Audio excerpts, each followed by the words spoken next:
What are we discussing on today's podcast, you ask? Well, first we got to discuss that Dbacks Game 2 loss to the San Francisco Giants.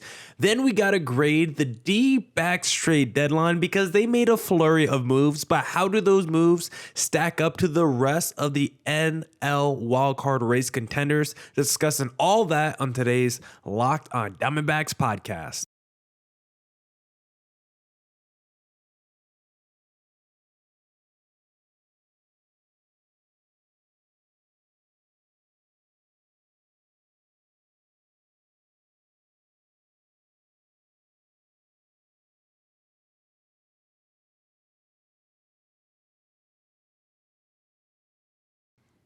Welcome into the Locked on Diamondbacks podcast, part of the Locked on Podcast Network. Your team every day listening to. The always charismatic host of this podcast, Millard Thomas. I'm a multimedia journalist and I'm a graphic designer, so please go check out my website, millardthomas24.myportfolio.com. On there you can see all my latest work, from my packages to my articles to my photos and my graphic design. If you want to see more content by me, just follow me on Twitter at CreatorThomas24 for my personal account, or just look up Locked on Diamondbacks about Twitter, Instagram for the podcast handle, and of course, thank you for making Locked on Diamondbacks your first listen every day. I would not be able to do this podcast without you, my loyal listeners, sharing, subscribing, reviewing, doing all that so I could do this podcast for you. Thank you. It's free and available on all platforms, so please continue to tell your friends.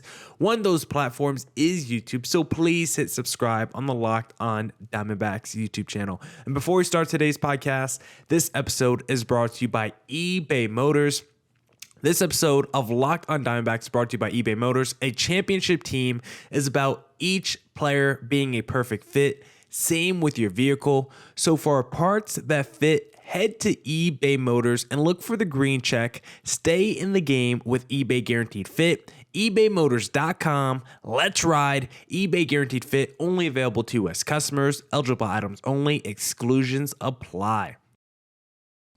All right, let's get back into this Locked on Diamondbacks podcast, and let's just discuss, before we get into the MLB trade deadline and discuss all the moves that the D-backs made and how their moves compare to the rest of the NL wildcard contenders, let's first start with the D-backs Game 2 loss over the San Francisco Giants, because it was a very frustrating game to watch with the Arizona Diamondbacks, because this felt like a game that the D-backs should have been in control in and were in control in for most of it until late in this game, because the D-backs, I wouldn't say they were exactly cruising in this game because they didn't have a very large lead, but they were up 1-0 after 5 innings. And then they scored 2 runs in the 6th to go up 3-0 entering the bottom of the 6th against the San Francisco Giants.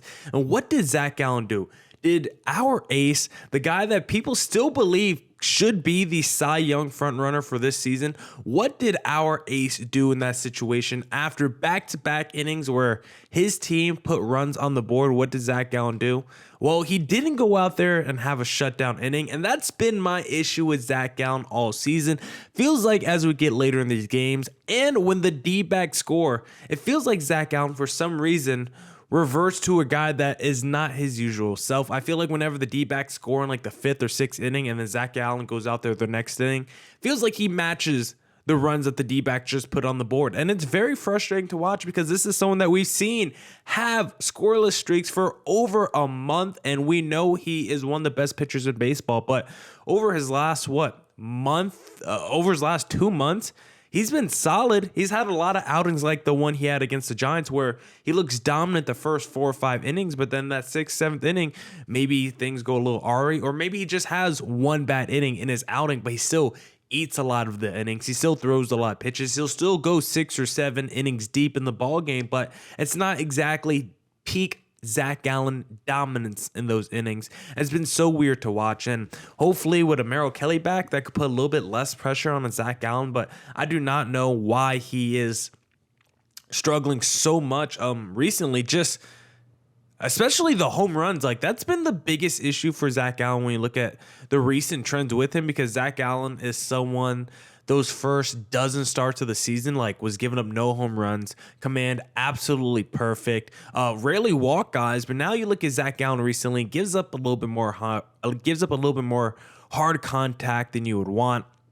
gave up a home run tonight as well, which is just not what you would expect from Zach Gallen after being so good in that department of not allowing home runs. All of a sudden, he's in this funk over the last 2 months of giving up a ton, and it's led to this reason why his ERA once again climbs 3.41. Nothing crazy, but this is a guy where if he's just 90% of the guy he was last season, I think he's running away with the Cy Young Award race, but he's not doing that right now. There's still enough time in the season for Zach Gallen to really pull away in the Cy Young Award race because we know he can have a scoreless streak, but he's going to have to put one together if he does want to win the award. The Corbin Carroll Rookie of the Year, Zach Gallen Cy Young parlay is not looking too good right now, Dbacks fans. And some other notes from this game. Love the bombs by the Dbacks offense. They had 3 home runs. Only issue is they were all solo dolo shots, so there was no one on base, and that was an issue because the D-backs, outside of those home runs, did not have anyone in scoring position tonight. So you have 3 home runs, but they all lead to 3 solo shots. If you just have one guy draw a walk, one guy get a single, when there's at least a home run being hit, you probably win this game, but realistically, you need someone to get to second base. The D-backs, my next point is, the D-backs try to create havoc on the bases. They try to create chaos. They try to get some runners in motion, try to steal some bases. But my next criticism and note from this game is stop running. Stop trying to steal if your name is not Corbin Carroll or Jake McCarthy, at least against the San Francisco Giants team. Because listen, their catchers are elite at throwing out guys. We saw it with Perdomo. We saw it with Jace Peterson. Like their catcher, I think it was Patrick O'Bailey. I think I got that right. Like my man wasn't even getting to his. He wasn't even getting to his feet. He wasn't popping up. My man was just going from dirt from knees to second base, dart with the ball, and it was absolutely insane to watch because this man was literally just crouching on his knees, throwing missiles down to second base, pinpoint accuracy too, might I add. So that dude was just kind of electric for the Giants, throwing out dudes. I mean, the next point I had in this game is don't get thrown out on the base paths to end the game because their catcher threw it down to first, picked off Geraldo Perdomo to end the game. And it's like that dude was probably the MVP in this game, the catcher, because even though, I mean, what did he do offensively? Let me look it up. I got the box score here. I didn't write it down for the catcher. I mean, their first catcher was 1 for 2 runs scored. Their second catcher 0 for 1. Like both of their catchers were just mowing down these D-backs runners on the base pass. And the D-backs have to be smarter on the base pass. I like them getting chaotic. I like them being aggressive on the base pass, but you do have to be smart. You cannot end a game getting picked off on the major league level if you're a Geraldo Perdomo. So D-backs need to do a better job there. D-backs lose game to the San Francisco Giants.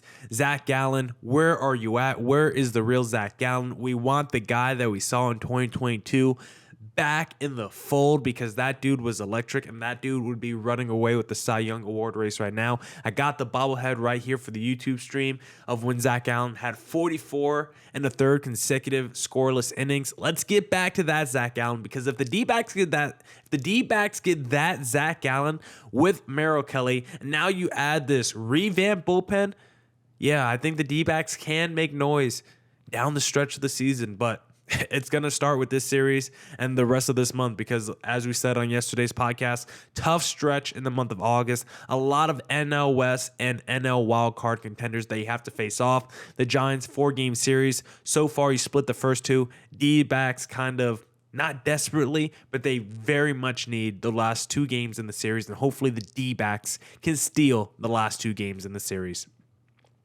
Now I want to talk to you guys about the D-backs deadline and grade some of their deadline acquisitions. But first, we need to talk about.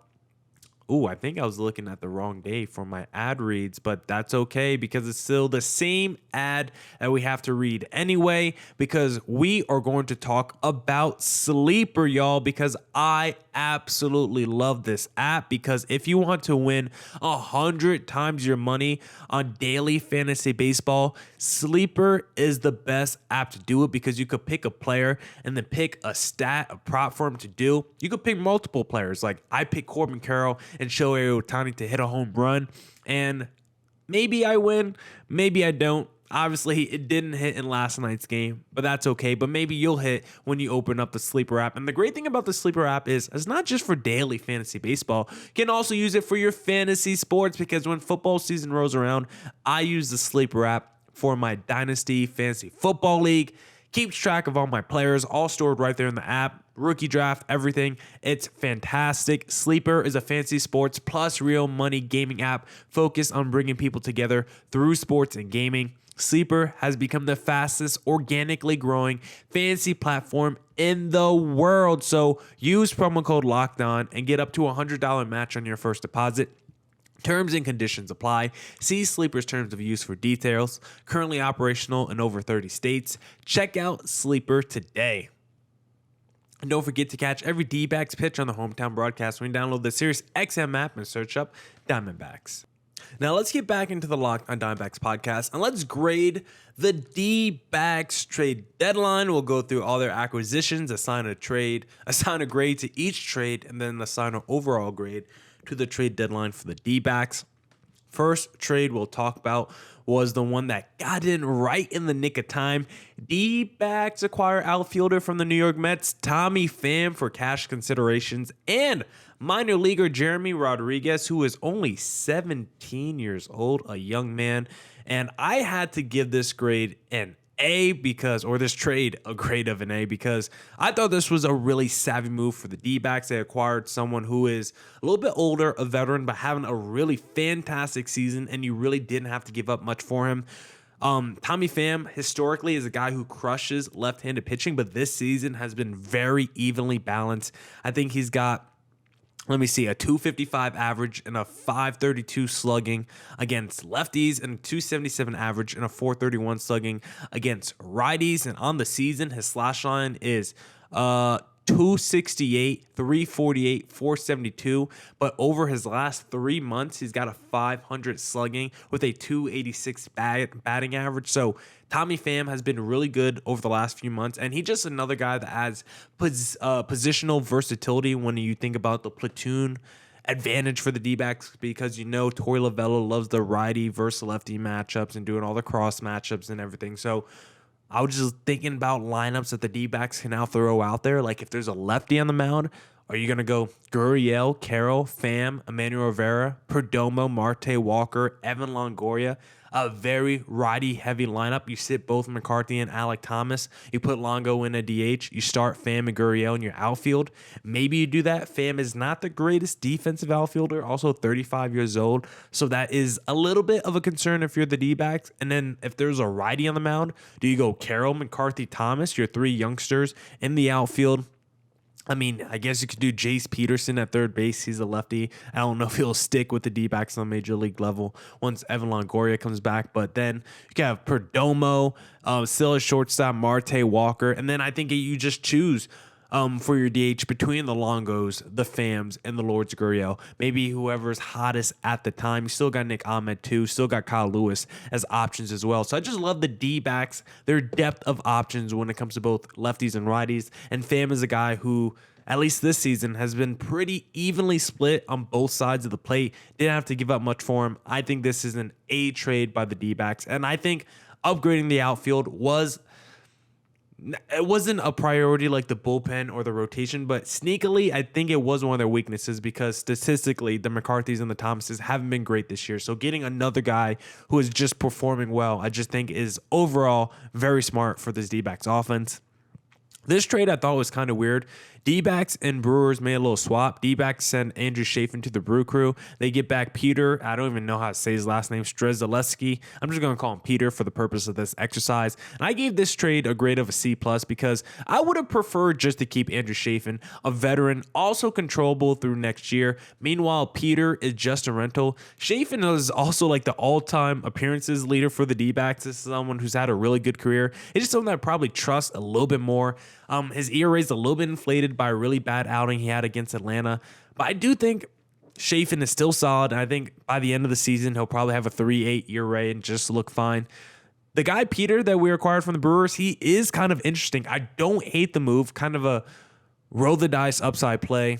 25% career strikeout rate with an 8.2% career walk rate, both slightly above league average. You like to see that. He's a low 90s guy, but he's someone that performed really well last season, and then the advanced numbers tell you he's doing the same thing this year, but the ERA just doesn't line up with what it was last year. So, and the advanced metrics are good, might I add you as well. So this is someone that should be better than maybe what the peripheral stats say. So I don't mind the roll of the dice for the D-backs, but I think I would have just preferred the more controllable Andrew Chafin for a bullpen that still needs arms. Like, I don't think we're in a position to be trading away solid veteran relievers if you're the Arizona Diamondbacks. And then, how much time do we have? I guess one more trade that we could grade during this segment. Or no, we could grade all the trades. The Jace Peterson trade, I'm just gonna say that one doesn't really matter. I mean, he might just be an injury replacement for Longo. I mean, if he goes on to bat 300 with 1,000 OPS the rest of the season, okay, I'll eat my words, but I don't think that trade is going to matter much. So I didn't even put a grade to it. The Paul Sewald trade, getting a real closer from the Seattle Mariners, I put that as a B+. Maybe you guys think it's an A because the closer role has been so bad for the D-backs the last few years, but I don't want to discount that the D-backs gave up some stuff. I talked about yesterday how it might have been a fleece because of what the D-backs gave up, but when you consider some of the other trades around Major League Baseball, D-backs probably still gave up the best package. I mean, you did get a major leaguer in Josh Rojas. You did get another major leaguer in Dominic Canzone, who is solid. And you got Ryan Bliss, who is a pretty solid prospect as well. So for Paul Sewald, I think the Mariners got a good return, at least back compared to what other folks were getting back in some of their returns. So I think a B+ is just fine when you put it in that kind of context. So when I grade the D-backs trade deadline as a whole, what grade do I give it? Well, you're going to have to hear the answer to that question when we get back after this. Okay, so what grade do I give the D-backs this trade deadline? Overall, I think I'm going to give Mike Hazen, this front office, a B+.